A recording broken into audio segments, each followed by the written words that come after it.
भारतवर्ष में चांदपुर नाम का गांव था। हर तरफ शांति का माहौल था, लेकिन इस शांति के बीच छुपा था एक ऐसा रहस्य जिसे सुनकर अच्छों की रूह कांप उठती। गांव के किनारे खड़ी थी 100 साल पुरानी हवेली, काला कोठार। गांव के बूढ़े बुजुर्ग अक्सर कहते थे कि उस हवेली में रूहें बसती हैं, रूहें जो कभी मरती नहीं। लोग कहते थे रात के वक्त वहां से किसी महिला के चीखने की आवाज आती है, किसी बच्चे के रोने की, और कभी कभी कोई अजीब सा संगीत बजता है और कोई झूला अपने आप हिलता है। गांव के लड़कों में अमन नाम का लड़का सबसे साहसी माना जाता था। अमन को भूत प्रेत में कोई यकीन नहीं था।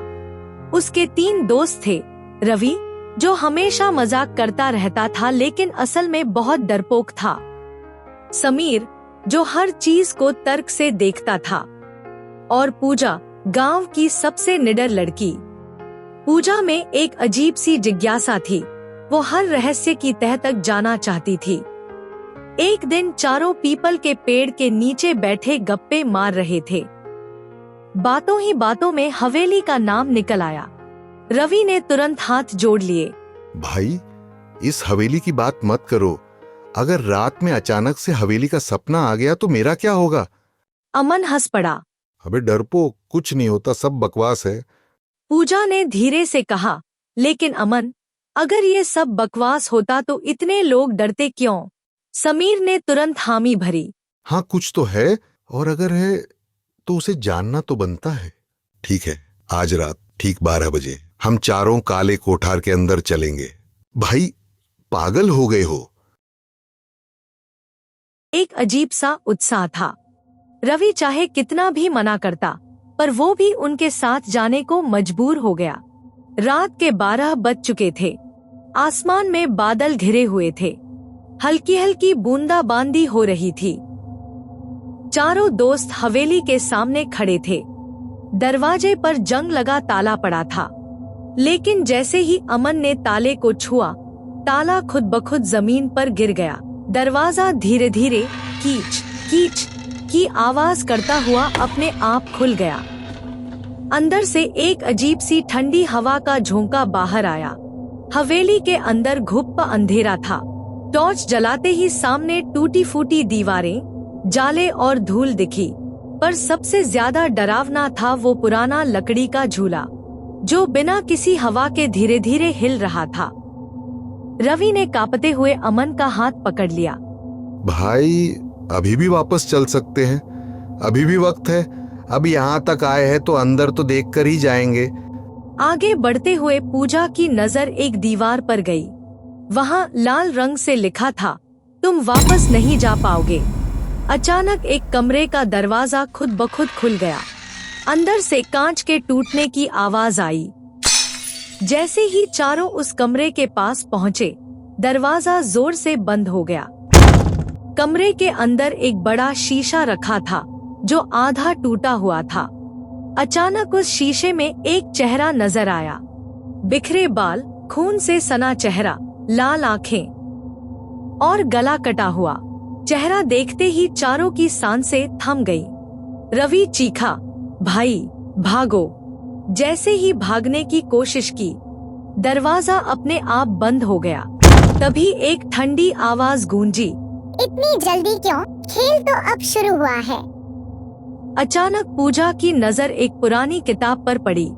उसने जल्दी से वो किताब खोली।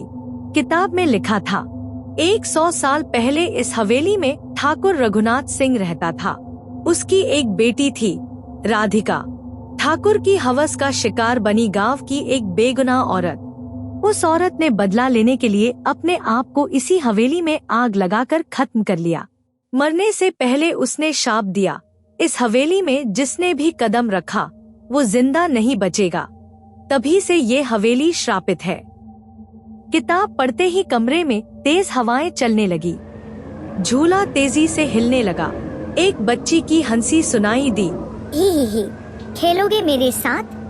पीछे मुड़कर देखा तो एक छोटी बच्ची, बिना आंखों के, खून से सने सफेद कपड़े पहने खड़ी थी। उसकी गर्दन धीरे धीरे एक तरफ झुकने लगी। अब तो चारों की हालत खराब हो चुकी थी। चारों ने जान बचाने के लिए दौड़ लगाई और उस खिड़की से छलांग लगा दी। बाहर आते ही वो गिरते पड़ते गांव की तरफ भागे। पीछे से वो आवाज अभी भी आ रही थी, तुम वापस आओगे, खेल अभी खत्म नहीं हुआ। सुबह होते ही गांव वाले इकट्ठा हो गए। चारों ने पूरी बात बताई। गांव के बुजुर्ग बोले, तुम लोग तो बच गए बेटा, लेकिन अगली बार किस्मत इतनी मेहरबान नहीं होगी। उस दिन के बाद गांव वालों ने हवेली के बाहर बड़ा सा बोर्ड लगा दिया, यहाँ आना सख्त मना है। लेकिन कहते हैं आज भी रात के समय उस हवेली से झूले की आवाज आती है। चांदपुर गांव में वो रात कोई नहीं भूला। अमन, रवि, समीर और पूजा भले ही जिंदा लौट आए थे, लेकिन उनके दिमाग में हवेली की वो चीखें, वो हंसी और वो खून से सनी दीवारें अब तक ताजा थी। लेकिन एक बात जो सबसे ज्यादा डरावनी थी, वो थी वो आखिरी आवाज, तुम वापस आओगे, खेल अभी खत्म नहीं हुआ। 3 दिन तक चारों ने घर से बाहर कदम नहीं रखा। लेकिन चौथे दिन सुबह पूजा के दरवाजे पर एक पुराना खून से सना खत मिला। खत में सिर्फ एक लाइन लिखी थी, तुमसे अभी हिसाब बाकी है, काला कोठार इंतजार कर रहा है। पूजा ने तुरंत अमन, रवि और समीर को बुला लिया। डर के मारे रवि ने तो कह दिया, भाई ये कोई इंसानी चीज नहीं है, अब हम बचे रहेंगे या नहीं भगवान जाने। लेकिन अमन ने अपनी मुट्ठी भींचते हुए कहा, अब डरने का नहीं, सामना करने का वक्त है। समीर ने गांव के सबसे बूढ़े बाबा से जाकर सच्चाई जानने की कोशिश की। बाबा ने कांपते हाथों से एक पुराना तावीज निकाला और कहा, बेटा, उस हवेली में केवल तावीज नहीं बल्कि हिम्मत काम आएगी। वहां जो आत्मा है वो तब तक मुक्त नहीं हो सकती जब तक उसका अधूरा काम पूरा ना हो जाए। और अगर तुमने ये नहीं किया तो वो सिर्फ तुम्हें नहीं, पूरे गांव को खत्म कर देगी।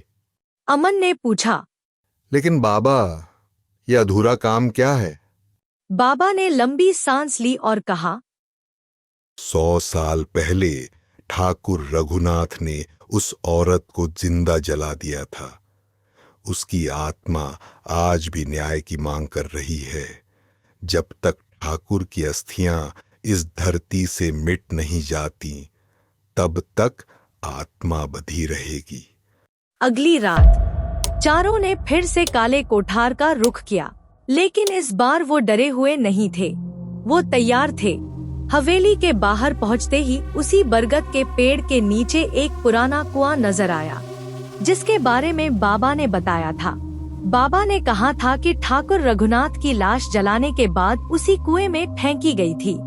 जैसे ही चारों कुएं के पास पहुँचे, अचानक हवेली के अंदर से फिर से वही हंसी गूंज उठी, तुम फिर आ गए, खेल खत्म नहीं हुआ। पूरा माहौल अचानक काला पड़ गया और झूला फिर से हिलने लगा। लेकिन इस बार वो रुक नहीं रहा था। झूले पर एक औरत बैठी थी, बिखरे बाल, सफेद आंखें और मुंह से खून टपक रहा था। औरत की आवाज गूंजी, तुम क्यों आए हो, क्यों? पूजा ने कांपते हुए लेकिन मजबूती से जवाब दिया, हम तुम्हें मुक्त कराने आए हैं। औरत ने तेज चीख मारी, झूठ, कोई इंसान कभी मदद नहीं करता, इंसान सिर्फ बर्बाद करता है। अचानक पूरे घर में भूकंप जैसा कंपन होने लगा, दीवारें फटने लगी। समीर ने जल्दी से वो तावीज निकाला और हवेली के बीचों बीच रखा। अमन और पूजा ने मिलकर कुएं में रस्सी डाली और नीचे उतर गए। कुएं के अंदर गाढ़े लाल पानी में एक कंकाल फंसा हुआ था, काले धागे से बंधा हुआ। उन्होंने जल्दी से कंकाल को बाहर निकाला। रवि ने मिट्टी का तेल और लकड़ियां पहले ही रखी हुई थी। चारों ने मिलकर कंकाल को आग लगा दी। जैसे ही आग की लपटें उठी, आसमान में बिजली कड़कने लगी। हवेली से एक जोरदार चीख निकली, नहीं, नहीं। झूला अपने आप रुक गया। हवेली की दीवारें गिरने लगी। झूलते हुए दीवारों से खून बहना बंद हो गया। बरगद का पेड़ भी अचानक शांत हो गया और तभी उस औरत की आत्मा सामने आई, लेकिन इस बार उसका चेहरा शांत था। उसने कहा, अब मुझे मुक्ति मिल गई। अब ये हवेली किसी का खून नहीं पिएगी। आत्मा ने चारों की तरफ देखा और धीरे धीरे धुंध में बदलकर गायब हो गई। काला कोठार हमेशा के लिए खत्म हो चुका था। अगली सुबह गांव में सूरज कुछ ज्यादा ही चमक रहा था। पहली बार उस हवेली के आसपास कोई डर नहीं था। गांव के लोग अब खुलेआम उस जगह जाने लगे जहां कभी काला कोठार था।